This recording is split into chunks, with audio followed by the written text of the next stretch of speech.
ku ntera iri munsi ya kilometero 32 uvuye ku nkombe za Iran n'amazi bituranye hari ikirwa kidasanzwe gikozwe n'amabuye y'amakoro, kandi hakaba ahingenzi ku kintu gikomye cyane kuri gisi aricyo peteroli.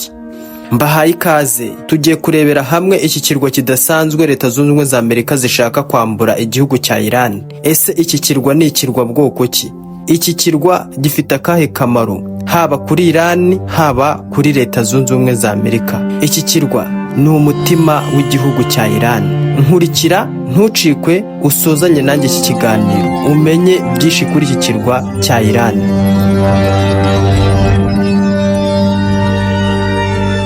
Iki kirwa cya Hag bakita Hag, ahantu h'ingenzi cyane hareshya na kilometero 8 z'uburebure, kandi hashobora kuba ari ah'ingenzi mu byakuruye intambara y'Amerika yagabye kuri Iran. Iki kirwa gitanga hejuru ya 90% ya peteroli Iran yohereza mu mahanga. Abayobozi ba Amerika ubu bakaba bashaka iki kirwa hasi no hejuru. Bavuga ko igitero kizagabwa kuri iki kirwa bagahita bakigarurira umunsi umwe gusa, Iran itazamenya ibibaye. Iki gitero kizaba kigamije gusenya ubukungu bwa Iran no kugabanya ubushobozi bwayo ku isoko mpuzamahanga. Umunyamabanga wa Amerika Scott Bessent yavuze ko icyabaho ku kirwa cya Hag cyo tuzareba. Ko byagenda kose Amerika iki kirwa iragishaka. Amerika yamaze kurasa ibirindiro birenga 90 kuri Hag. Ibyo ni ibirindiro by'abasirikare ba Iran barinda iki kirwa. Harimo imbunda zihanura indege, izi ngizi bazita anti-missile system za Iran, zose zararashwe. Ibirindiro by'igisirikare byo mu mazi n'ahabikwa ibisasu byo mu mazi byifashishwa kuri iki kirwa. Ibyo byose Amerika yarabirimbuye. Hagati aho hari ingabo za Amerika ziri koherezwa mu gace ka Iran iherereyemo, ni ukuvuga muri kariya karere Iran iherereyemo.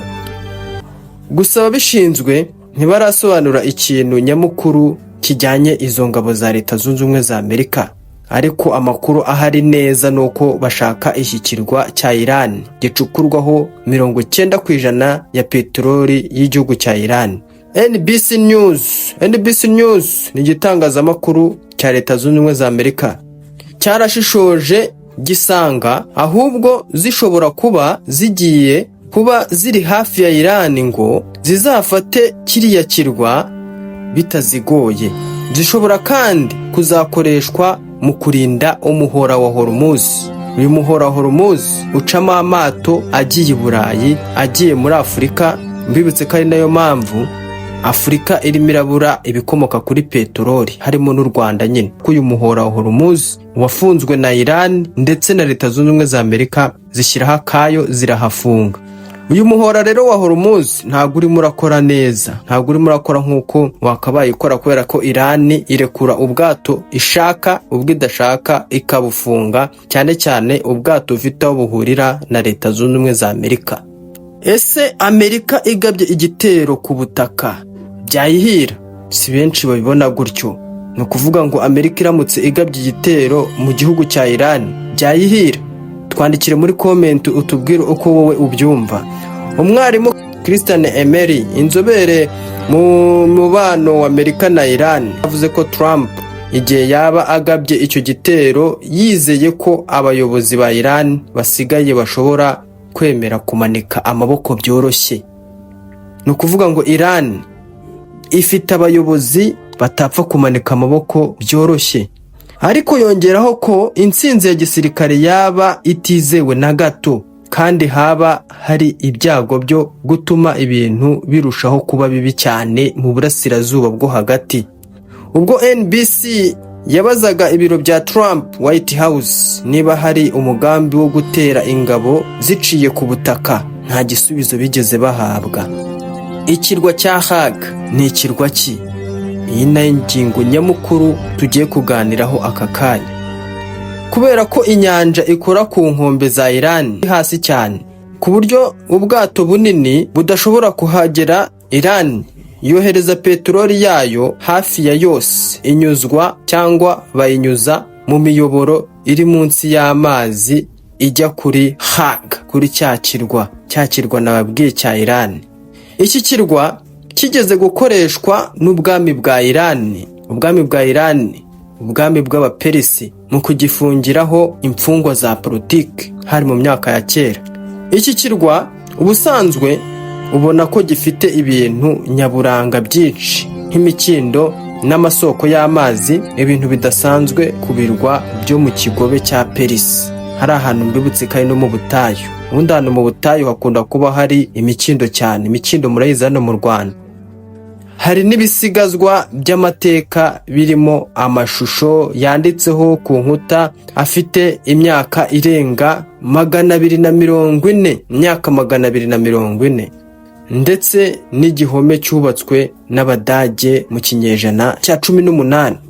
Mu myaka y'1950 cyahinduwe ikigo kinini gicukurwamo kikanatunganyirizwamo peteroli.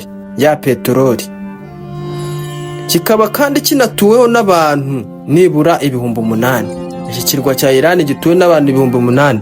Benshi muri abo bakora mu by'ingufu n'abakozi bo mu nganda zitunganya peteroli. Kwinjira kuri icyo kirwa biragoye cyane, ndetse bakise ikirwa kibujijwe. Ni ikirwa kibujijwe, nta muturage wa Iran upfa kujya kukinjira uko yiboneye. Ariko amafoto yafashwe n'indege agaragaza ibigega bya peteroli byinshi, imiriro iva mu miyoboro n'ibyambu binini byoherezwamo peteroli, cyane cyane ijya mu Bushinwa. Igihugu cy'Ubushinwa nicyo kigura peteroli nyinshi cyane muri Iran. Daniel Hafer, umuyobozi wa Gulf International Forum, yavuze ko Haga ari ubuzima bw'ubukungu bwa Iran. Yongeyeho ko Iran ishobora gukora ibintu bibi cyane mu gihe icyo kirwa cyaterwa, igakaza ibitero ku ngabo za Amerika no ku bikorwa by'ingufu mu kigobe. Ni ukuvuga ngo Iran ishobora guhita irakara ikaba yarasa ibihugu byose bifite aho bihuriye na Leta Zunze Ubumwe za Amerika, kubirasa noneho isenya. Trump avuga ko icyo kirwa kitarinzwe cyane, akita agace gato ka peteroli katarinzwe. Yanavuze ko yifuza kugifata guhera mu 1988. Icyo ni igitekerezo cya Trump yatangiye guhera mu 1988. Vuga ati kiriya kirwa nge nzagifata nk'uburyo bwo gushyira igitutu kuri Iran. Muri icyo gihe ubwikorezi bwo mu mazi bwari bwarahungabanye kubera intambara ya Iran na Iraq, kuko ubwato bwinshi bwahacaga bwaraharasirwaga.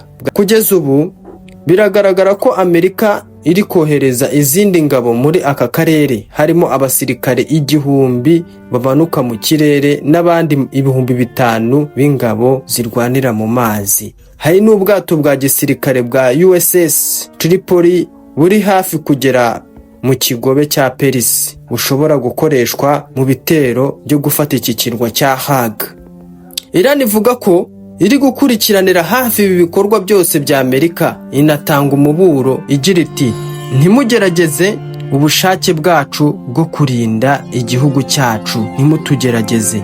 Uburusiya, inshuti ya Iran, bwavuze ko byizeye ko igitero cyo gutera ku butaka kitarenga amagambo. Ni ukuvuga ngo Perezida wa Amerika arabivuga ariko ntago yabikora uko ni ku Burusiya bubitekereza. Iryo ni iterabwoba ritajya mu bikorwa. Abasesenguzi bamwe bavuga ko Amerika ishobora gufata icyo kirwa kubera imbaraga zayo za gisirikare, za Leta Zunze Ubumwe za Amerika, ariko abandi ntibabyizera. Umwe mu bayobozi bo mu kigobe yavuze ko Iran itaracika intege za gisirikare ku buryo Haga yafatwa mu buryo bworoshye. Yongeyeho ko Iran ifite ubushobozi bwo gutuma igitero Amerika yagaba kuri iki kirwa cyose ikiburizamo.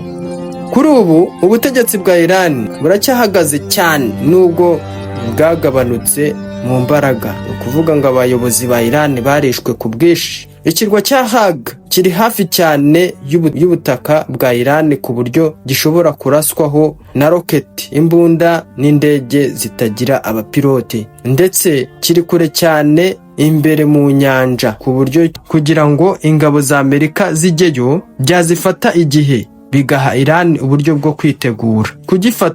Kugikomeza byaba bigoye cyane kubera ko ibitero bishobora gukomeza kukigabwaho.